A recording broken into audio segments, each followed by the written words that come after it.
This is CBC Radio 1, 990 AM, 89.3 FM in Winnipeg. I'm Rob Norman. I'm Andrew Norton. And on Personal Best, we help you tackle the stuff you'd be too embarrassed to ask an attractive, successful life coach about. We have a slightly different approach to self-improvement. Which is, we don't know what we're doing. Definitely somebody following me. She's holding a sword. This is so nuts. But in the end, it always works. Okay, it sometimes works. You have no idea. This makes me... Personal Best, Season 3. Available now wherever you get your podcasts. You know the feeling of finding a really good podcast? Or the feeling of someone always being there, like your favorite radio show. Stream CBC Podcasts, CBC Music, and CBC Radio anytime, anywhere.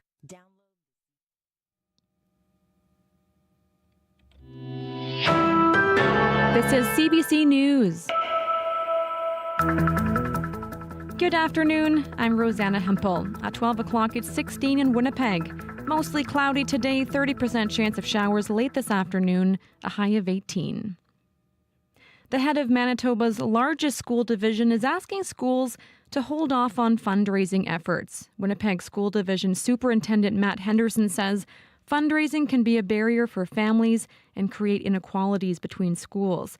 Henderson says that can look like one school being able to raise money for new electronics or a new play structure, while another can't. We have an opportunity here as a division, as communities, as a larger community to think about the purpose of public education and how we ensure that all 79 of our schools have equitable educative opportunities.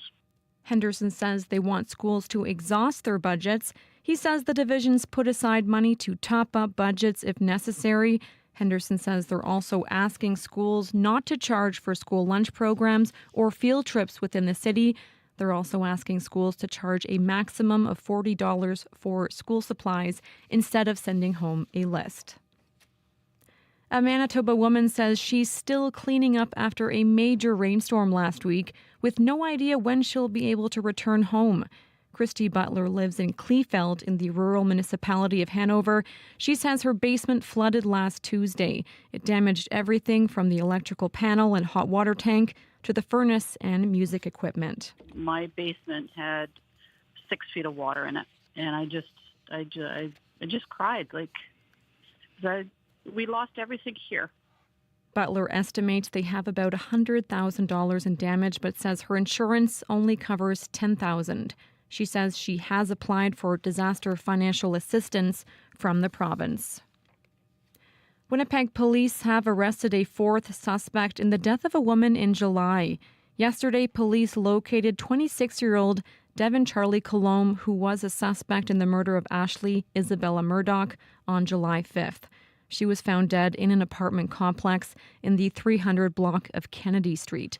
2 men and a woman have been arrested and charged in connection to her murder. Now to some international news. The Lebanese Health Ministry says as many as 180 people have been killed today in southern Lebanon by Israeli airstrikes. Israel says it's targeting Hezbollah infrastructure and says more strikes are coming. Crystal Gumansing reports. This is an advance warning for your own safety and the safety of your family. Daniel Hagari's instructions this morning clear. The Israeli military spokesperson saying more attacks on neighboring Lebanon are coming. The Hezbollah terrorist organization, we ask residents of Lebanese villages to pay attention to the message and warning and heed them. There's been a feverish escalation in the exchange of fire between Israel Defense Forces and the Lebanese militant group backed by Iran. Israel's Defense Minister Yoav Gallant says operations in Lebanon will continue until Israeli residents can return to their homes in the north along the border. A ground operation into Lebanon has not been ruled out. Crystal Gamansing, CBC News, London. Top United Nations officials are demanding an end to what they call the appalling human suffering and humanitarian catastrophe in the Gaza Strip. Heads of key UN agencies signed a joint statement as world leaders gather for the annual UN General Assembly in New York. They're warning about the continuing threat of crumbling healthcare along with famine in the territory. The statement is calling for its aid agencies to have unimpeded access to Gaza.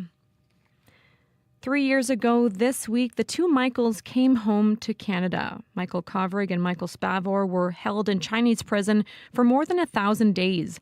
And now Michael Kovrig is sitting down for an interview with our chief correspondent. Here's Adrian Arsenault. Michael Kovrig still lugs around the label, one of the two Michaels. He doesn't much like that, but what really bothers him, he says, are the labels Chinese authorities tried to pin on him during more than 1,000 days of interrogation and deprivation. It's not true. I've never been a spy of any kind. I was a foreign service officer, a diplomat. The accusations hurt, he says, and he knows hurt. December 10th, 2018, after dinner with his pregnant partner, he's grabbed on a Beijing street. A move widely seen as retaliation for the Canadian arrest of Chinese tech executive Meng Wanzhou. Just before they pushed me into the car, I looked back at my partner and we made eye contact for a split second, and I just tried to, be safe, take care of yourself. I will get out of this one day, but I don't know when I'll ever see you again. Sort of all of that in an instant, and then gone. Gone into solitary for 6 months, moved to another cell for years. Adrian Arsenault, CBC News, Toronto. And you can watch the full interview tonight on The National at 8 p.m. Central on CBC News Network. The Parti Québécois wants an emergency debate at the National Assembly, on the future of the Northvolt project. The Swedish electric battery maker is currently building a $7 billion plant on Montreal's South Shore. The Quebec and federal governments have provided Northvolt with billions of dollars in incentives. Now the company says it's cutting 1,600 jobs in Sweden. That is the CBC News from Winnipeg. Your next local CBC News is at 12:30.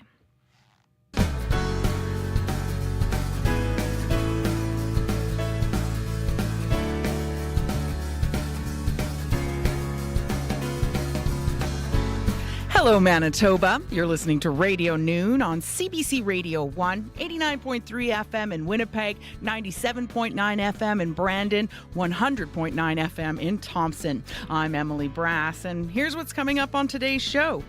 Looking for 50 cases of bread and butter pickles, or maybe an industrial food bagging system. These are just some of the items on sale cheap at the Nutty Club auction. We'll take your calls on the Nutty Club, which shut its factory in January, and on your favorite Manitoba snack foods. Culture Day festivals are held across Canada in the fall, but the celebrations in the Pas and surrounding areas are often called some of the best. We'll speak with an organizer to hear what's planned. But first, as a Portage La Prairie couple prepares to fly to Quebec for an MRI, we'll hear from their MLA on why the city's new hospital won't have the high-tech scanner. It's 12:07. Welcome to Radio Noon.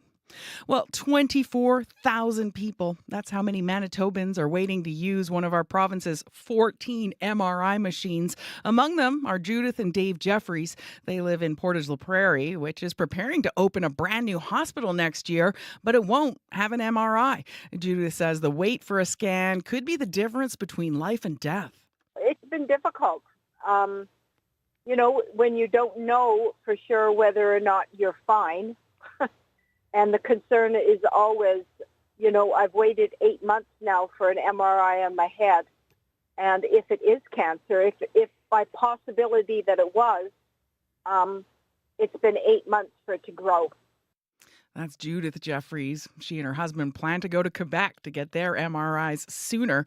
Jeff Bariza is the PCMLA for Portage La Prairie. He says now is the perfect time to get an MRI in that city. Hello. Hi, Emily. How are you today? Oh, not too bad. So what have you been hearing from your constituents about the need for an MRI in the new hospital in Portage La Prairie? After I got in, after I was elected, Emily, the number kept coming out that we're only doing 3,000 scans in this area. But the number that hasn't been talked about is the amount of people that are not able to get MRIs done for one reason or other, because of distance, because of financial issues. So we have way, way more than the potential of doing 3,000 scans in the Southern Health region. And Emily, also, two of the largest growing areas in Winnipeg or around Winnipeg are the RM of McDonald and Headingley, which are part of Southern Health. So again, having an MRI in Portage La Prairie would drastically help those people out as well. Yeah. And the Portage Hospital was announced in 2021 under the PC government, which said at the time there are only 3,000 patients from that area who need MRIs every year, and that would only occupy a machine about half the time. Now the new NDP government agrees. What do you make of that argument? What it is, and again, I will say this, Emily, two wrongs have never made a right in my books. When we know that there is 24,000 people that are waiting for an MRI, and from the information that I've been able to gather, even if our MRI was running 7 days a week, 24 hours a day, we could only do about 8,000 or 9,000 scans, which would definitely help the people around the southern part of Manitoba. But it would also take some of the burden off some of those people that are waiting in Winnipeg or other centers as well, too. And that isn't including the north. And we've also got a bit of a contingency plan for those people that are waiting from the north. And you said you've been gathering information on this. How have you been doing that? I've talked to one of the places, the first place that told me that, we were way more than 3,000 that we could possibly do was the 35 plus doctors, all of the doctors that work at the Portage Hospital, the Portage Regional Hospital that we currently have now. That was where I first learned about the information. I've also talked to many Indigenous leaders. I've talked to municipal leaders as well as talking to the people that make or design the MRI suites and install them as well too. So we've had many conversations with many people. We've also done a petition where we are between 3,000 and 4,000 names on right now. The other thing too is my passion on this has grown so much, Emily, because of the horror stories that I hear every day from people that aren't able to get MRIs. And it's really hit home with how much we are missing. But when you think about an MRI as well, Emily, an MRI is designed to find things very early. So if we can start looking at cancer at a stage 1, instead of somebody that has to wait 6 or 8 months like Judy Jeffries, that cancer has time to grow. Again, that's more costs on our healthcare system, more of a burden on our healthcare system. And, our healthcare system is taxed right now. An MRI will actually help to alleviate that. And you said you heard some horror stories about it. Tell us about that. Horror stories every day. Horror stories. One particular gentleman from Portage La Prairie had to go to Dauphin to get an MRI. His appointment was in the wintertime. He went to leave for his appointment and the highways were closed, so he couldn't get there after waiting 7 months. They told him not a problem. They rescheduled his appointment. He has to wait another 5 months. Or the mom that was in here that said that her 2-year-old son has a hole in his heart and they're waiting to find out when they can get an MRI. Or the grandmother that's 89 years old that was supposed to have a MRI at the Health Science Center at 2:00 in the morning. How does she get there? Who takes her? There's no transportation. Or the person that's laying in the Portage Hospital because he has to wait for an ambulance to take him or a stretcher service down to Morden, that his appointment for his MRI was canceled and reset 7 times before he could get down there. So I could go on for the next hour, Emily, on this, of the stories that we've heard. Yeah, well, in fact, we got a call from a listener with this question about what a new MRI scanner could mean for the province's pocketbook. Let's take a listen. And I guess the question I've had is, what is the cost of installing the equipment, maintaining the equipment, and staffing the equipment? That's missing from this discussion, and what sort of taxation we would have to do to support it or transfer money from other priorities. Thanks for that call, Fred. So, Jeff, what do you know about how much an MRI machine would cost to install and operate? Yeah, thank you for the question. So during my research on all this, I talked to 3 major manufacturers of MRI equipment. And again, they didn't want their name used because, again, they want to be able to be part of the tendering process or the RFP to put one in. When I told them that we are in the construction phase and that the Portage Hospital Foundation is committed a minimum of $5 million for the MRI, all 3 of them said, you're there. You're able to put it in if you do it during the construction phase. If you wait until after, we're probably looking at another $3 to $4 million. We've also been, sorry, Emily, we've also been approached when it talks to how are we going to staff it. We've also been approached, Emily, by some of the people that are currently working at the Portage Hospital that are lab and x-ray technicians that would be interested in upgrading so that they could do the technology part, they could be qualified to run an MRI. And again, we're about a year and a half away from the opening of the new Portage Hospital. So time is of the essence right now. And just before we let you go, because we're running out of time here, Jeff, what are you doing to convince the government that your constituency needs an MRI scanner? You mentioned the petition earlier, but what else is happening? We're also planning a town hall in October. I know we had tried to plan it for September, but we had sent the Minister of Health 7 different dates, and we did not get a response whether they could be there or not. So we are definitely going ahead with one in October so that people like your listener that may have questions about the MRI and the people that are interested here can come and learn more about it. Okay. Thanks so much for joining us and letting us know more, Jeff. Thanks so much, Emily. And again, one last thing. This is about people. It is not about politics. Okay, thank you so much. And we know 24,000 people right now are on the waiting list for MRIs in Manitoba. Jeff Bariza is the PC MLA for Portage La Prairie. CBC also reached out to Health Minister Uzoma Asaguera for a response. A health ministry spokesperson said the NDP government is following the scope of the construction project as unveiled by the Tories. And it says, quote, "It was important to our government that we follow through on the expectations set out with the community at the time of the project being announced." Your neighborhood, your community, your country, your world, your news that matters, news that belongs to you. Your World Tonight, every night, 7 days a week on CBC Radio 1, on demand on the CBC Listen app, and everywhere you get your podcasts. 12:17 right now. You're listening to Radio Noon on CBC Radio 1, 89.3 FM in Winnipeg, 95.5 FM in Snow Lake, and in Verdun, 97.9 FM. Well, taking a look at the weather for today. Looks like in Winnipeg, mostly cloudy, slight chance of an isolated shower with a high of 18, breezy as well.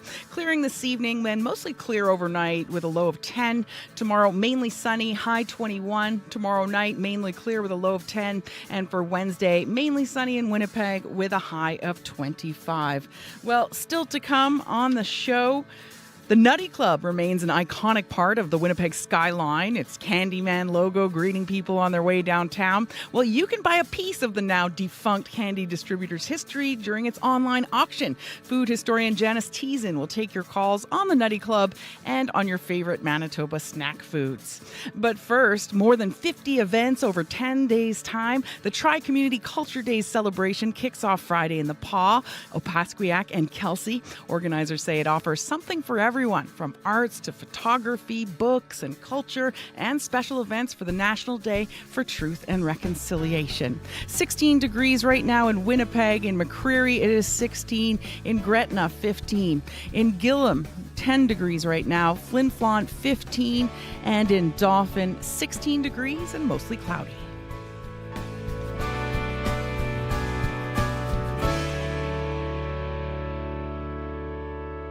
Well, people in the PA are gearing up for Culture Days. The Tri-Community Celebration, which includes Opaskwayak and Kelsey, offers 10 days of arts and cultural events. Joining us now over Zoom is Cheryl Antonio, a member of the PA Arts Council and one of the organizers of Culture Days. Hi, Cheryl. Hello. Thanks for joining us. So how would you describe Culture Days to someone who's never heard of it? Well, I actually have to explain Culture Days to people all the time. And how I start off is I explain that it's a national event and anybody across Canada can participate in Culture Days. They have an amazing website that is so full of resources and events and ways to prepare. Then when I talk about the Tri-Community Culture Days, I talk more about how our communities come together as one and how everybody participates and finds events to host or to go to and even to support. It's a great activity for those who enjoy the arts as much as we do. And like you mentioned, it's Canada-wide, and I understand that the PA is recognized for being one of the best ones. Tell me about that. Yes, we are. Every year in the last few years, the national team has posted statistics of events and communities that host the most events. And Northern Manitoba has a couple champions. Flin Flon and the PA Tri-Community area both are in that top 5 every year. And it just makes me so proud to be part of a fantastic arts-loving area. Yeah, and how much has it grown over the years, Culture Days? When I first became involved with Culture Days more than a decade ago, the PA Arts Council hosted 2 events, and one was a family fun event and one was a community concert, and they were so loved and well received.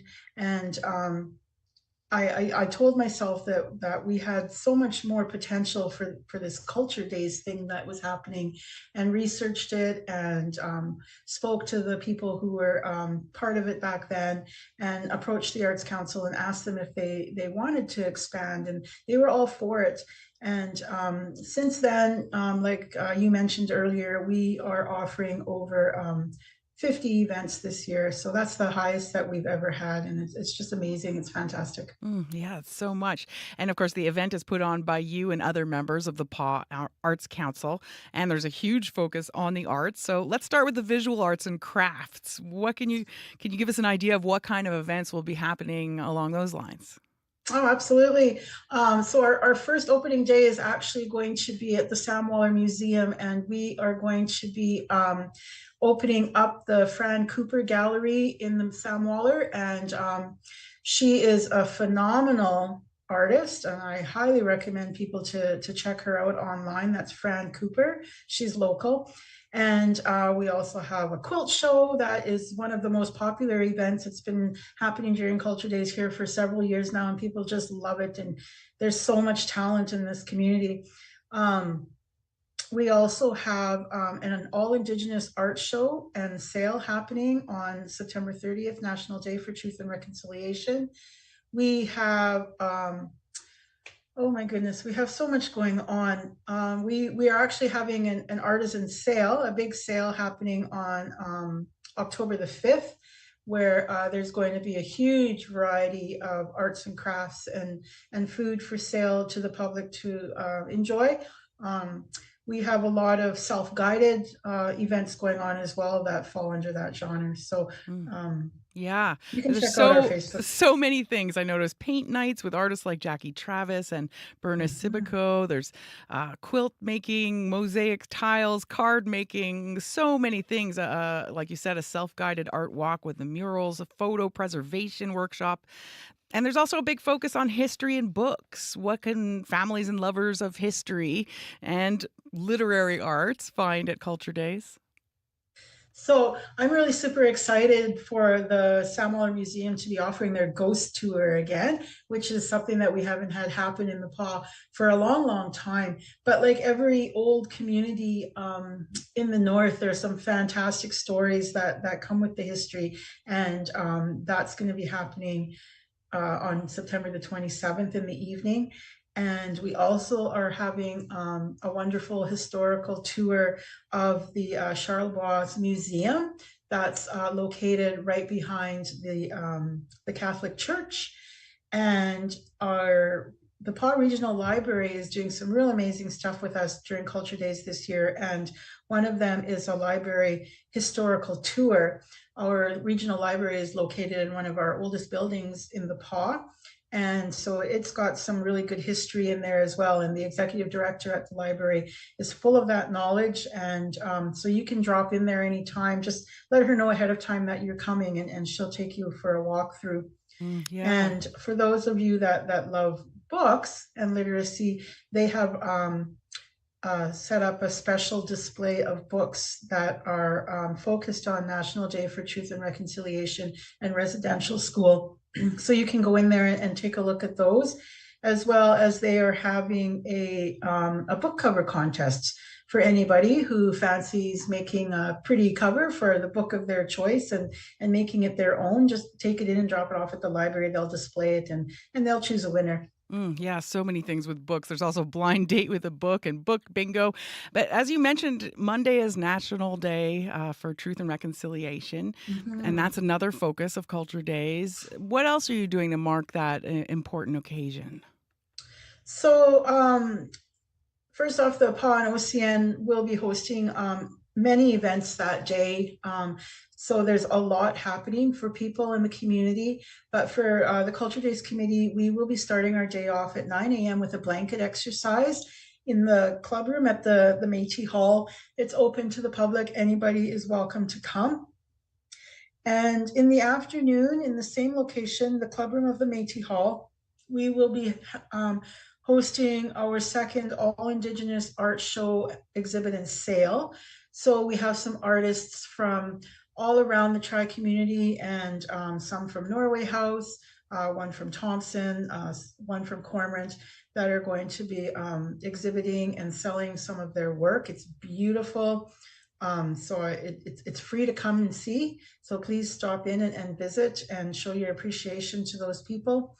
And in the evening, at the same location, again, the Métis Hall, we will be showing Storytellers is hosting a film festival there with 6 films, short documentaries, and 1 feature length.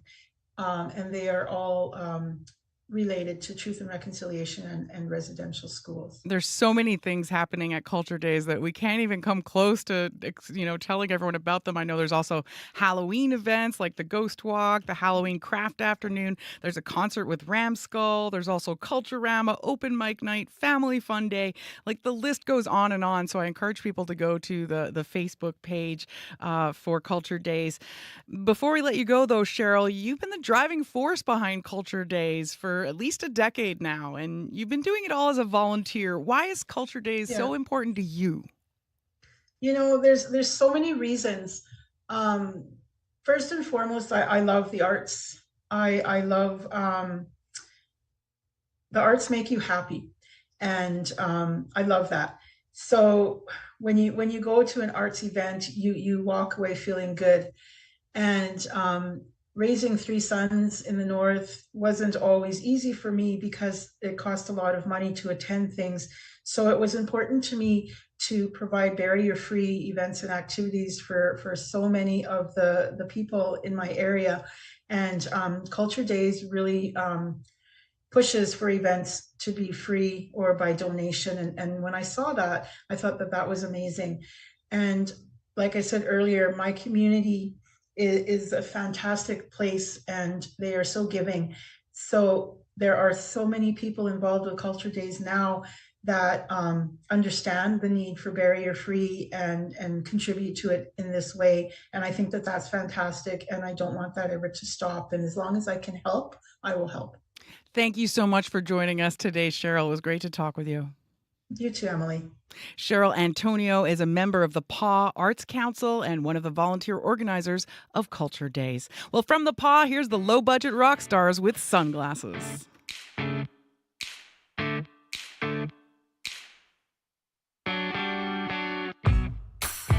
You know I've been cut deep. Each scar tells a story. Lost in the serenade. The beauty is astounding. Yeah, perfect imperfections, beautifully broken. Baby, what you hiding? Take your sunglasses off, girl. Won't you let me see inside your heart? Your eyes tell a story. Show me who you really are. Take your sunglasses. The sound of the low-budget rock stars from the PAW. You're listening to Radio Noon on CBC Radio 1, and still to come, looking for 50 cases of bread and butter pickles? Maybe an industrial food bagging system? These are just some of the items for sale cheap at the Nutty Club auction. So we're going to take your calls on the Nutty Club, which shut its factory doors in January, and on your favorite Manitoba snack foods. And you can go ahead and start calling already. 204-780-0893 or text us at 204-588-7355. The news is next. Inside your heart, your eyes tell a story. This is CBC News. Good afternoon. I'm Rosanna Hempel. At 12:30, it's 16 in Winnipeg. Mostly cloudy today, 30% chance of showers later on, a high of 18. The Winnipeg School Division is asking schools to think twice about fundraising. Superintendent Matt Henderson says that's because fundraising can be a barrier for families and create inequalities between schools. Henderson points to one school being able to raise money for a new play structure while another one can't. It's really about ensuring that every single child in a Winnipeg School Division school has equitable opportunities. Henderson says the division has put aside money to top up budgets if schools exhaust their budgets. He says they're also asking schools not to charge for school lunch programs or field trips within the city. Henderson also wants to see schools charge a maximum of $40 for school supplies rather than sending home a list. A Manitoba woman has been left wondering when she'll be able to move back into her home after a major rainstorm last week. Christy Butler lives in Kleefeld in the rural municipality of Hanover. She says 6 feet of water flooded her basement last Tuesday, damaging her electrical panel, furnace, hot water tank, as well as her washer and dryer. She says family and community volunteers have been helping with the cleanup, but there's still more to do. Everything has risen to this top floor, so my top floor is a complete mess with, tracking through and drywall caked on the floors everywhere, and it's a complete disaster. I can't even explain what I feel. I'm kind of numb to it already. Butler and her husband are staying with their daughter. She estimates there's about $100,000 in damage, but her insurance only covers $10,000. She says she's applied for disaster financial assistance from the province. A fourth suspect has been arrested in connection to the murder of 28-year-old Ashley Isabella Murdoch. She was found dead in an apartment in the 300 block of Kennedy Street, July 5th. Police issued a warrant for 26-year-old Devin Charlie Colombe as an accessory to murder. He was arrested yesterday. One woman has been charged with second-degree murder.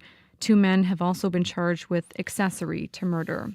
That is the CBC News from Winnipeg. We'll have more local news coming up for you at 1:30. Thank you, Rosanna. You're welcome. That's Rosanna Hempel from the CBC Manitoba Newsroom. Welcome back to Radio Noon on CBC Radio 189.3 FM in Winnipeg, 102.5 FM in Puckatawagan, and in Dauphin, 105.3 FM. Our weather specialist, Riley Lachuk, joins us now with a look at the forecast. I thought we were back to sunny skies now. Am I just not paying attention? Right. Give it a day. A day, okay. Although I will say, when I woke up this morning, there are a few little patches of blue out there. If you look for them, you can find them. Yeah. Yes, okay. Mainly cloudy skies at the moment. A few showers through parts of western Manitoba as we head into the afternoon here. And really, that's the pattern we're in for today. But as we get through the rest of the work week, another high pressure ridge sets in. And what that's going to do is really clear our skies out and warm us back up into something that's more summer-like even toward the end of the week again. So summer again. Not quite done. I don't know if you want to call it summer 3.0 or something, but we're not quite done with the warm temperatures. So temperatures right now actually fairly seasonal for this time of the year. 17 in Winnipeg, Portage, Brandon also at 17 degrees, 16 in Dauphin right now, and Thompson is at 12. So mainly cloudy skies across the south, a few scattered showers across south central into the Red River Valley, but a few light showers, even some periods of rain through the Westman region right now. This is sort of the catch of a little bit of instability that's been moving through Saskatchewan through the morning hours today. So expect that to continue. Mainly cloudy skies through much of the province today. A bit more sun through northwestern Manitoba. Places like Flin Flon and the Pas getting some sunny breaks through the afternoon. Most of that instability in the west doesn't make it as far east as Winnipeg or the Interlake, but we could see a couple of stray scattered showers as we head through the afternoon here. Really don't start to clear out until we get into the overnight period. So mainly clear sky tonight for Westman and to the Parkland region. We keep the cloud here in Winnipeg and in the Interlake till we get to the morning hours, and then we start to finally get some clearing. So back to a sunny sky for the most part tomorrow. Bit of high weather cloud for much of the province. Into northern Manitoba, still a slim chance we could catch a little bit more instability, maybe some showers through northeastern Manitoba into the later part of the day on Tuesday, but then we really start to get more clearing in earnest as we head into the later part of the work week. Rainfall accumulations, really a trace to a couple of millimeters, if that, for much of the province. Could see some higher pockets in the west through the day today. Dauphin looking at a high of 18. Brandon also 18 this afternoon. Gimli, Winnipeg 18. Really around 20 degrees for much of us in the south today. 21 tomorrow, mainly sunny skies. And then Emily, I've got us at 25 on Wednesday, 26 on Thursday, and then right around 25 as we head into the weekend again. I'm so confused. My wardrobe, do I pack away the you shorts or keep them out? We're in that time of year where you want to go to work in a sweater and leave in shorts. Right. Be ready for everything. Exactly. Okay. Thanks so much, Riley. No problem. That's CBC's Riley Lachuk, and he'll be back to update the forecast throughout our afternoon show Up to Speed, and he'll also be doing the forecast on TV and the CBC Winnipeg News at 6. Well, are you in the market for a conveyor belt or maybe a bottling machine? Or maybe you'd like to bid on 76 cases of yellow food coloring in 4-liter jugs. The Nutty Club is selling off what's left of its equipment, food supplies, and candies today and tomorrow, and there are some pretty quirky items up for auction. The iconic food distributor announced last December it's wrapping up operations after 120 years in business. Give us a call right now at 204-780-0893. Again, that's 204-780-0893, or text us at 204-588-7355, because joining us now in studio is a University of Winnipeg historian, Janice Thiessen. She's author of Snacks, a Canadian food history, which includes a section on the Nutty Club, and she's ready to take your calls on your favorite Manitoba snack foods, whether they're current or from the past, as well as on the Nutty Club and its big auction. Hi, Janice. Hello. Thanks for coming in today. Thanks for the invitation. So you've been looking through some of the online posts of the items that are for sale at Nutty Club at the auction. So which one stood out to you? Well, my co-author Kimberly Moore for our book Manitoba and I were texting about this last night. And she found, and I'm probably going to get in trouble for mentioning this because maybe she wanted to bid on it, and this is just going to drive up the the bids. A case of pickle ice freeze pops. What? Pickle ice freeze pops? Yeah. basically freezies, but they're pickle flavored, and you get a case of them. You better like them then. Oh my goodness. And then, yeah, there was other food items that I didn't expect to see from a candy factory. What were some of those that you might have been surprised by? The one that I had texted her about was a case of pickled beets. Mm-hmm. I just love pickled beets. Yes. So you could have a lifetime supply for Right? a very low bid right now. And they also had whole chickens in cans. Have you heard of those before? I have friends and family who tell me it's great for making soup. I have never purchased and used it myself, but no, you kind of wonder about the nature, size of those chickens. How do they jam them in there? Yeah, they must be really small chickens or really big cans. It's hard to tell. And then there was also a disclaimer on there. Tell us about that. Yeah, they don't guarantee that the food is, within its best before dates. Yeah. Yeah, so it could even be a really old case of whole chickens in cans. Could be completely inedible. Yeah. Some of the other quirky products that are on sale are Pez dispensers, cases and cases of those. There are baking sprinkles by the pallet, boxes and boxes of seafood flavoring and liquid smoke, multiple flavors of taffy from tropical to raspberry lemonade, and big bags of sugar-free candies. Unlike many of the products, all those items I just listed are getting quite a few bids. Why do you think they're more popular than the other goods that are for sale? I think there's a lot of nostalgia connected to Nutty Club. They've been there for a century. They've got very prominent, very visible buildings with those fantastic logos painted on them in the heart of the downtown. But there's all sorts of interesting ways you can have fun with this stuff. So again, my research partner and co-author Kimberly Moore was suggesting that I buy a storage unit full of assorted products. And she says you can give away the candy and then you keep the packaging and then you can wallpaper a room. Ooh, not a bad idea. Yeah. Because a lot of the bids right now are at $5. So you could get a lot of stuff for $5 here. Give us a call if any of this is intriguing you, 204-780-0893, or even just call us to tell us your favorite Manitoba snack food, whether it's being made now or it's stopped production. What is your favorite Manitoba snack food? 204-780-0893. You can also text us. Maybe you're at work and it's hard to make a call. Text us 204-588-7355. So Janice, what about the equipment? Like I saw on the site an industrial-sized corn popping line, which is still listed at the starting bid of $5. Yes. Nutty Club's history as in terms of what they produce over the years has changed dramatically. So they used to be manufacturers of many of these products, and not just of candy, but also of, things for household bakers, cooks. But I have, my parents at one point in time were farmers who would bring their mustard crop to Nutty Club to be processed into mustard. But over time, as the business has been very slowly winding down, they've been outsourcing the production, buying products made at other manufacturers and then repackaging them under the Nutty Club brand. So some of this equipment will have been there for a long time and probably has not been used in decades. Yeah. So whether or not it even works, right?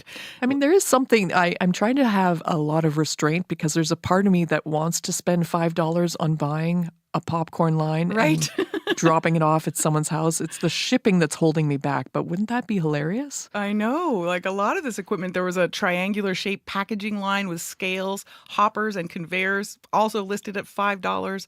Roasters, bottling machines, sealers, bag fillers, all of them still at $5 each. I mean, are you surprised to see the equipment is still sitting at such low prices? No. I mean, there's been such consolidation in the confectionery industry since the 1980s. Many smaller businesses have been bought out by others. So anyone who is making snacks, making candies now already has much more advanced equipment, I would expect. So there's not a lot of demand. There's not many confectioners around anymore. Yeah, because like you mentioned, Nutty Club went to distribution. I mean, how were they keeping up with the market for candies and baking goods and popcorn and things like that? I don't think they were. I think that's one of the reasons why they folded, right, is that there wasn't an interest in innovation. And in some ways that was interesting and notable.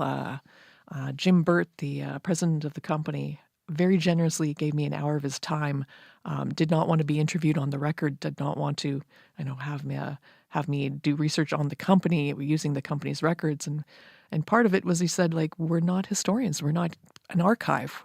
We're a business, and they print a catalog. And I was so excited when I heard this. They print a product catalog every year, which is something folks do not do and haven't for many years. Mm-hmm. And I thought, 100 and some years worth of product catalogs, what an incredible collection to, peruse through and see changes over time. And what did you used to make, and what were the prices, and how has that changed? But every year the new one comes out, they throw out the previous years. So, so all that history is gone. Yes. I still hope that maybe buried in one of these lots on this website, this auction website, there is a secret hoard of product catalogs, and I will snap that up if I can. Wouldn't that be amazing? Well, let us know your Nutty Club stories, the history, maybe a product you loved getting from Nutty Club and now you won't be able to get, or any other Manitoba snack food. Call us at 204-780-0893. Again, 204-780-0893. If you're planning on bidding on anything that's on the auction site, let us know. You can also text us at 204-588-7355. So, Janice, what do you think is going to happen to all that equipment? Like you mentioned, other factories now are computerized. They probably have a much bigger and more modern system. What do you think is going to happen if no one buys that stuff? Yeah, well, there's always a market for scrap metal, unfortunately. Aw. So perhaps that will happen. It at least will be recycled then. But yeah, you're right. So many of these forms of equipment will have been computerized in these days. So there's not going to be much of a market for it now. Mm-hmm. Yeah, it's more like nostalgia or a historical item at this point. Yes. I mean, tell us a bit about the history of the Nutty Club. Like, what was the appeal when it started 120 years ago, and then even, during the years since? There were, prior to the 1980s, many confectioners within Canada and within Winnipeg even. But they were all serving small local markets. In part, this was a result of, the transportation history. Like, they could not ship cross-country effectively, cheaply.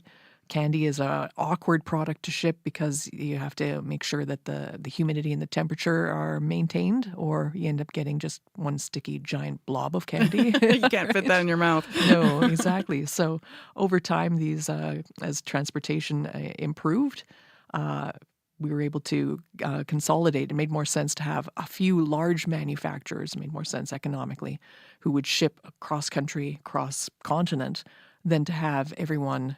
It's just making small batch candy in local operations and serving an immediate market. So that's affected the evolution of Nutty Club over the past century. Okay, well, we have a caller on the line. Barb is here with a question about the Nutty Club. Hi, Barb. Tell us where you're calling from and what's your question? Hi, I'm calling from Winnipeg, and it's not really a question. It's a little bit of a story that the historian might be interested in. I'm an artist, and I did a video in the Nutty Club. It was a program by Video Pool back in the 80s to introduce emerging women artists to the video process. And they gave us a person with a camera and sound. And so I really wanted to do a video in the building, in the factory, in the Nutty Club. And it was just wonderful. They were so kind and so generous. They said we could eat what we wanted. Oh, wow. So the guys found the pistachio nuts. And they just, I had some people walking through ankle-deep pink popcorn, which is my favorite.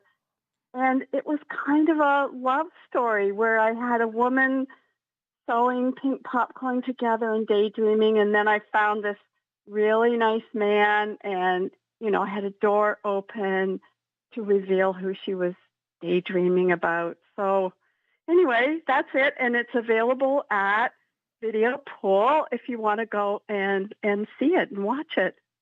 Video pole or pool? Or Video pool, like a swimming pool. Okay. Video pool. Janice, would you have liked to have been there for that video shoot, Janice? Absolutely. I'm making notes on my phone about where to get this. What is the name of the video, please? What is the name of the video? Geez, so long ago. I'm sorry. Video Pool would know the name. Like, just tell them, it's a video Barb did in the 80s under the Equals Project. They'll be able to find it. It still gets screened once in a blue moon. Well, especially with that pink... It might be called the Nutty Club. I think it's called the Nutty Club. I wouldn't be surprised. You mentioned that iconic pink popcorn. Is this something that you really like to eat, Barb? Oh, I love pink popcorn. Yes. Yeah, I'll miss that. That's probably one of the ones that you may have touched on in your book too, Janice. Indeed, yeah. I grew up not with the Nutty Club pink popcorn, but its competitor, Lucky Elephant. Okay. Yeah, but I am definitely looking for this video. Thank you so much. Thank you. You're very welcome. Thanks for the call, Barb. Give us a call if you have a story like Barb, or you have a question about snack food, or maybe about the equipment or the candy industry, anything along those lines. 204-780-0893 or text us at 204-588-7355. Janice, do you have some products? You mentioned the pink popcorn. Any other products that you remember from Nutty Club that you're going to miss? Yes, they were ones that I grew up with because they were my parents' favorite. So my mom was in love with the pearlized peanuts. I don't know if you know these. Oh, yes, the ones with the red candy coating. The red candy coating, and it was very bumpy, and they were very hard. She loved those. And my father liked the licorice all sorts. And the only ones, it was a variety of licorice, but the only ones within the licorice all sorts that I cared for as a kid was those round discs with the little tiny candy balls on them. Yeah. And it was all black licorice inside. Yeah. Wow. Another item I noticed, getting lots of bids is the sugar-free candies. And they're getting some higher bids at this point. Of course, the Pez, too. Those you could imagine collectors. But what do you think the appeal of sugar-free candy is? And does that somehow tie into, the demise of the candy industry there? For sure. I mean, when I was researching and writing snacks, there's a lot that can be said about many snacks as reasonable food sources. Do they have a lot of salt and sugar and fat in them? Yeah, but so do a lot of restaurant meals. So do a lot of other prepared foods that don't get, slandered in quite the same way, right? Mm-hmm. But when it comes to candy, there's really nothing you can say from a redeeming perspective regarding its nutrition, right? It's just sugar. Sugar's not great for you. But we all have a desire to, celebrate with food, and candy is part of that. So sugar-free candy is, a more modern approach to using those long-standing foods that we just like and make them a little bit better for us. Yeah, a special treat, for everybody, I guess. That's what helps. Well, thanks so much for coming in, Janice. It's really been interesting talking about the Nutty Club. And we appreciate Barb for calling in. And Janice Thiessen is a history professor at the University of Winnipeg. She's author of the book Snacks, A Canadian Food History, and her most recent release, Manitoba, The Stories Behind the Food We Eat. That came out in April. Interesting reads. Check them out. And the Nutty Club is offering prospective buyers a look at the items for sale today at its 2 locations in Winnipeg. The bidding ends tomorrow. Don't wanna hear your name, don't wanna go where you go. Just in case, don't wanna feel you there, don't wanna breathe the same air.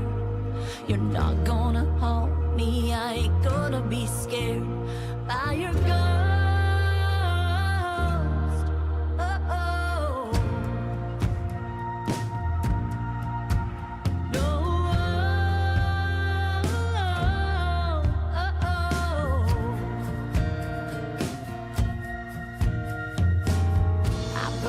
Picture of a sense our love went up in smoke. Changed all the stations you had programmed on the radio. I got an axe tattoo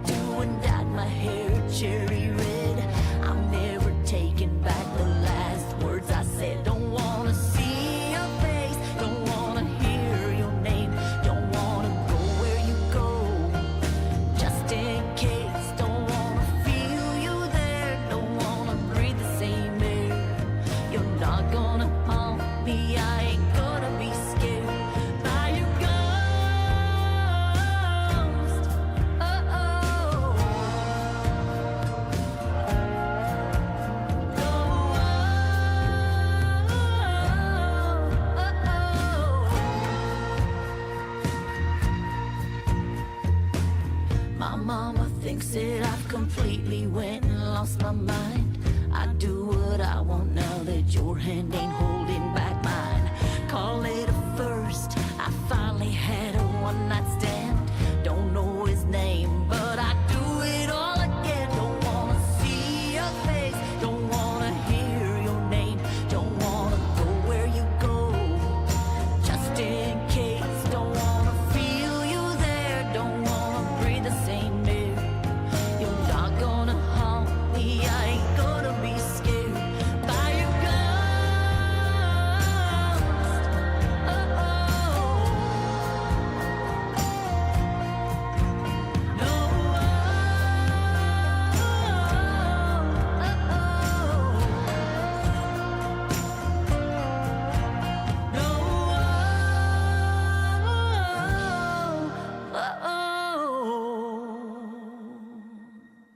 That was Manitoba's own Desiree Dorion with her latest single exploring the emotional aftermath at the end of a relationship. That tune was called Ghost. The CBC Music Top 20. CBC Music Live. All right. Savor the flavor of the Francophone world on C'est Formidable. Experience the next wave of Indigenous music with Reclaim. The global sounds of frequencies. End your day or start your late night with music on CBC Radio 1. Weeknights at 11, 11:30 in Newfoundland, and on demand on CBC Listen. Coming up on 5 minutes before 1 o'clock, well, you may have been listening to our call-in about the Nutty Club, and we got a late-breaking text here. A few years ago, I met someone who had come to Winnipeg from the Mid-East as teens.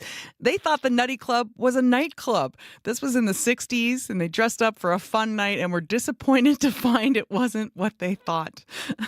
I can just imagine as a tourist, you might think that. And, of course, with the big Candyman logo, it could look like a nightclub until you got to the front door. Thank you so much for that text.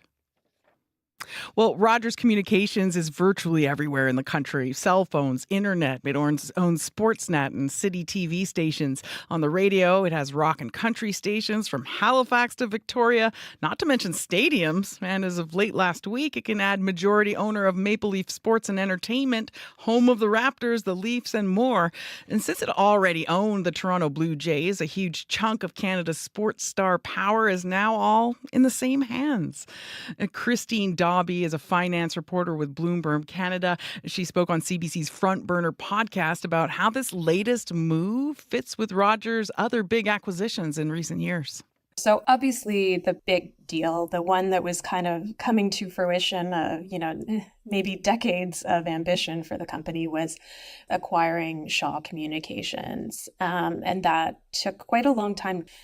When all the approvals that they needed, there was a court case with the Competition Bureau, but Rogers did succeed in acquiring Shaw. It was a $20 billion deal, and that closed last year. So that's really, really solidified its cable empire across pretty much the entire country. They have, I think, about 4 million internet customers across the country, close to 3 million cable TV customers, and more than, I think they're closing in on 12 million wireless customers. So they're a very big company from that perspective. But over the years, they've also sold off certain assets. They had a print publishing division for a long time, for several decades, and that included Maclean's Magazine, Chatelaine Magazine, Today's Parent, Canadian Business. They sold that business to St. Joseph Communications, the owner of Toronto Life, a few years ago in 2019. You might also remember that they launched a streaming service around the same time that Bell launched Crave TV. This streaming service was called Show Me, and Rogers did end up shutting that down a couple of years later. It sort of never gained traction. Rogers also, they own the City TV television network. They own dozens of radio stations across the country. But as we've been talking about, you really have seen it focus more and more on sports in recent years. That was finance reporter Christine Dobby on Front Burner, and you can listen to the full conversation wherever you get your podcasts.